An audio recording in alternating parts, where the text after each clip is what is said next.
Dear students, I am Manisha Gupta from my channel Maths for You. Today we will discuss fundamental theorem of arithmetic from real numbers class 10th. चलो सबसे पहले हम कुछ numbers जो हमने previous classes में पढ़े हैं, ऑलरेडी पढ़ रखे हैं, उनको थोड़ा सा रिकॉल कर लेते हैं। सबसे पहले प्राइम नंबर्स, हमने हमेशा प्राइम नंबर्स पढ़े हैं, 9th तक हम इसको डिस्कस करते आए हैं, 10th में फिर से डिस्कस कर लेते हैं।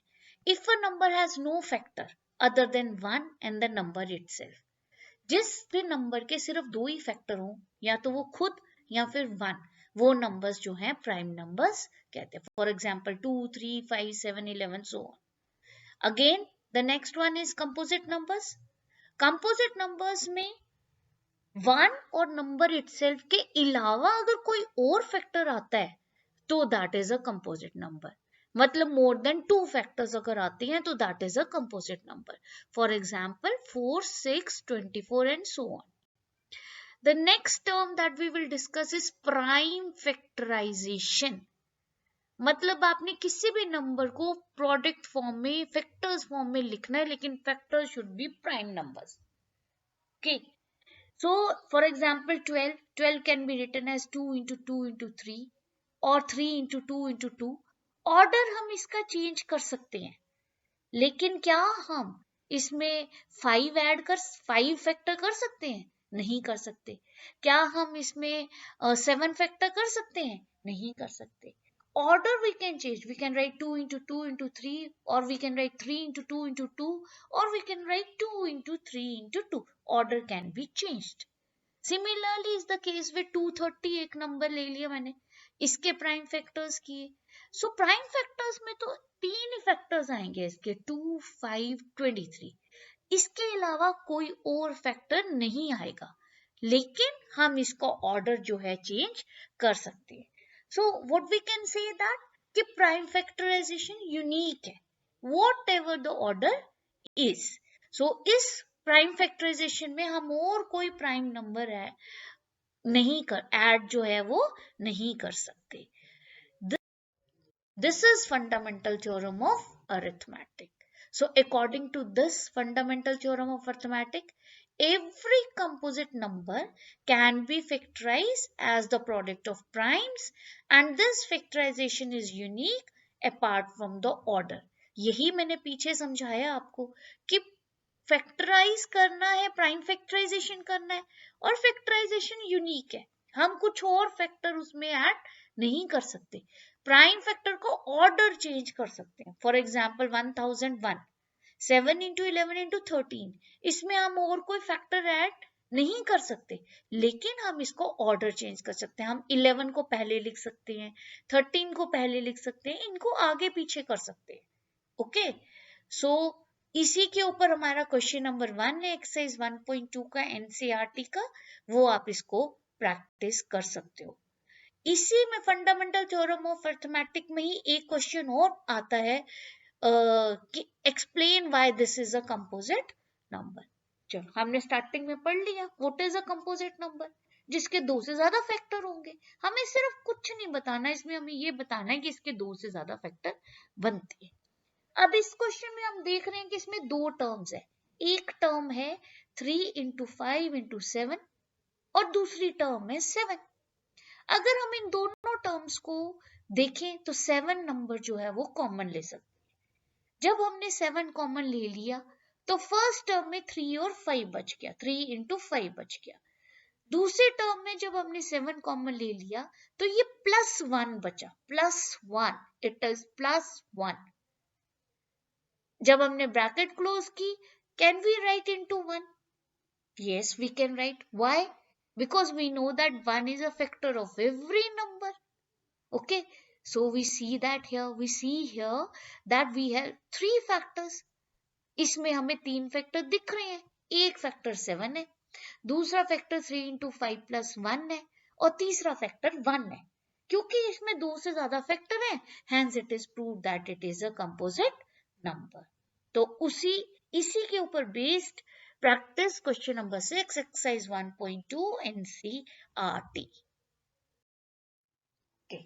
नेक्स्ट क्वेश्चन जो है हमारा फंडामेंटल थ्योरम ऑफ अर्थमेटिक के ऊपर है कि अगर 4 raise to power n check करना है whether it where n is a natural number कि दैट क्या 4 raise to power n and करता है with digit 0। n natural number का मतलब कि n can be 1 2 3 4 5 6 so on. Now एक इसमें बड़ा सिंपल सा कॉन्सेप्ट है। अगर आप कोई भी टेबल सोचो जिसके पीछे 0 आता है तो सबसे पहले दिमाग में आएगा 10 का टेबल। 10 का टेबल 10 1 जा 10 10 2 जा 20। ये हर नंबर जो है वो एंड करेगा 0 के साथ।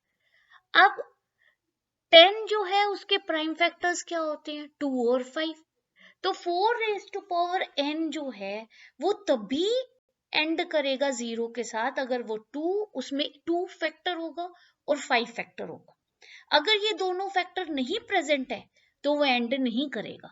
अगर दोनों फैक्टर प्रेजेंट है तो वो एंड करेगा। सो अगर हम इसको फैक्टर्स फॉर्म में लिखें 4 रेज टू पावर n को, so this is equal to 2 into 2 raise to power n। अब इसमें 2 फैक्टर तो दिख रहा है लेकिन 5 फैक्टर तो है नहीं इसमें, इसका मतलब ये एंड नहीं करेगा। सो thus 4 raised to power n does not contain factor 5, so there are no other factors of 4 raised to power n, hence it does not end with 0। इसी के ऊपर बेस्ड एक क्वेश्चन नंबर 5 है एक्सरसाइज 1.2 का, उसको आप प्रैक्टिस कीजिए so that your concept is clear. So next is HCF and LCM by prime factorization method. Let us consider two numbers 120 and 144। अब इसके प्राइम फैक्टर्स कर लेते हैं, 120 के भी प्राइम फैक्टर्स कर लेते हैं और 144 के भी प्राइम फैक्टर्स कर लेते हैं। तो HCF C कॉमन फैक्टर निकालने हैं, मतलब 120 और 144 में जो जो कॉमन फैक्टर्स है दोनों में वो कर लेते हैं, उस निकाल लेते हैं। एक 2 दिख रहा है, 3 तो 2 दिख रहे हैं और एक 3 दिख रहा है। अब इसकी प्रोडक्ट फाइंड करेंगे तो that is 24। So HCF is 24। Similarly LCM कैसे फाइंड करना है, वेरी इजी। सबसे पहले तो आप HCF ही लिख लो, 2 इंटू 2 इंटू 2 इंटू 3, HCF आ गया। उसके बाद जो 120 में फैक्टर बच गए और जो 144 में फैक्टर बच गए वो लिख दो। एक 2 बचा, 3 बचा और 5 बचा। अब इन सब की जो प्रोडक्ट होगी दैट विल बी 720।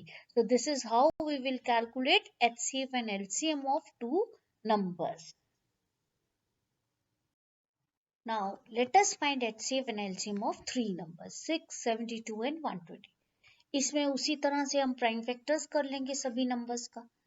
उसके बाद क्योंकि ये 3 नंबर्स हैं तो इसमें जो कॉमन फैक्टर देखने हैं वो हमने तीनों में से देखने हैं, मतलब हाईएस्ट कॉमन फैक्टर जो होगा वो तीनों में से चूज करना है। तो हम देख रहे हैं कि तीनों में एक 2 कॉमन है और एक 3 कॉमन है, तो हाईएस्ट कॉमन फैक्टर HCF जो हो जाएगा that will be 2 into 3 is equal to 6।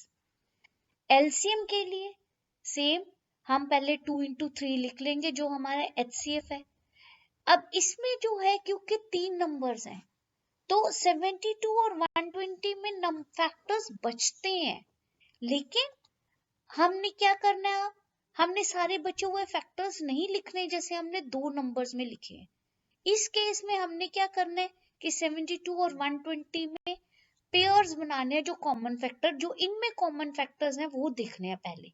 तो हमने पहले इनमें से कॉमन फैक्टर निकाल लेने हैं।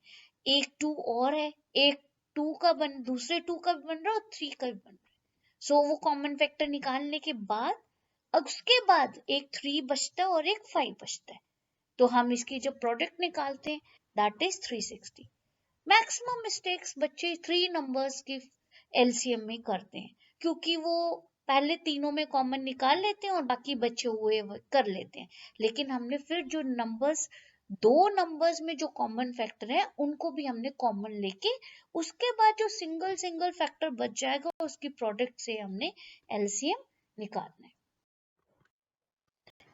Let us discuss relation between numbers and HCF and LCM। So if we take two numbers A and B, the relation is HCF into LCM is equal to product of the two numbers। But if we take three numbers, then HCF into LCM is not equal to product of the three numbers. Two numbers के case में equal to है और three numbers के case में not equal to है।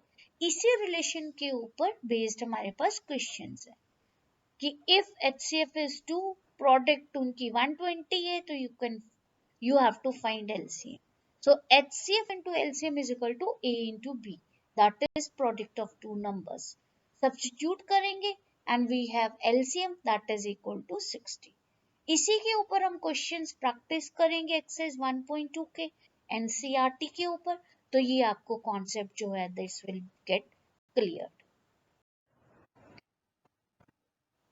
चलो एक trick और शेयर करते हैं to find the LCM of small numbers. पहला एग्जांपल ले लेते हैं 6, 12 और 24 का। इसमें सबसे बड़ा नंबर कौन सा है? 24। अब 24 जो है इसको देखते 6 जो है वो 24 का फैक्टर है, उसी तरह 12 भी 24 का फैक्टर है। इसका मतलब जो हमारा LCM है वो 24 है। क्लियर? Very simple. चलो एक और एग्जांपल ले लेते हैं 6, 72 और 120। अब इसमें सबसे बड़ा नंबर कौन सा है? 120। अब 120 जो 6 जो है वो 120 का फैक्टर है। क्लियर? लेकिन 72 जो है वो 120 का फैक्टर नहीं है। तो ऐसे केस में क्या करेंगे? हम 120 बड़े नंबर का मल्टीपल ले लेंगे। नेक्स्ट मल्टीपल क्या आ गया? 240। 240 फिर से 72 जो है वो 240 का फैक्टर नहीं है। आप डिवाइड करके देख सकते हो, डिवाइड नहीं हो रहा। उससे नेक्स्ट फैक्टर लेंगे 360, तो 372 जो है 360 का फैक्टर है। अब डिवाइड कर लो तो रिमाइंडर 0 आएगा, तो हमारा LCM जो है दैट इज 360। सिमिलरली 120 और 144 एक और एग्जांपल ले लेते हैं। 120 जो है 144 का फैक्टर नहीं है। सेम केस में हम आगे मल्टीपल्स ले लेंगे और जहां 120 फैक्टर बनेगा वो हमारा LCM होगा। Here the final answer is 720. Same is with the 26 and 91. Next example लेते हैं 2, 5 और 11। इसमें हम ये देख रहे हैं कि 2, 5 और 11 तीनों ही प्राइम नंबर्स। इसमें सबसे ज्यादा इजी है, तीनों ही प्राइम नंबर्स हैं, तीनों को मल्टीप्लाई कर देना है, दैट इज LCM। 2 5 10 और 10 को 11 से मल्टीप्लाई किया 110 आ जाए। एक और एग्जांपल ले लेते हैं 8, 11 और 16। सबसे बड़ा नंबर कौन सा है? 16। ओके, 8 जो है वो 16 का फैक्टर है। क्लियर? बट 11 क्या है? एक तो 11 फैक्टर भी नहीं है और साथ में 11 जो है वो प्राइम नंबर है। जब भी प्राइम नंबर की बात हो तो हमने क्या करना है? 11 और जो बड़ा नंबर है, जो प्राइम नंबर है और जो सबसे बड़ा नंबर है, उनकी प्रोडक्ट ले लेनी है। सिंपल, 11 और 16 को मल्टीप्लाई कर देना 176, तो वो हमारा LCM आ गया 100। स्टूडेंट्स, ये ट्रिक्स को अगर हम यूज करेंगे सिंप्लीफिकेशन में तो हमारा बहुत टाइम बचेगा, लेकिन जब तक आप यूज नहीं करोगे ये हमें समझ ही नहीं आएगा और हमें भूलती जाएंगी। तो यूज करो जब भी आप, जैसे आपने अभी क्वेश्चन करने हैं LCM HCF के, ट्रिक से भी निकालो साइड पे रफ में, so that you can understand कि कौन सी आपको ये ट्रिक समझ आई है और क्या आप इसको अप्लाई कर सकते हो कि नहीं कर सकते हो। Thank you students.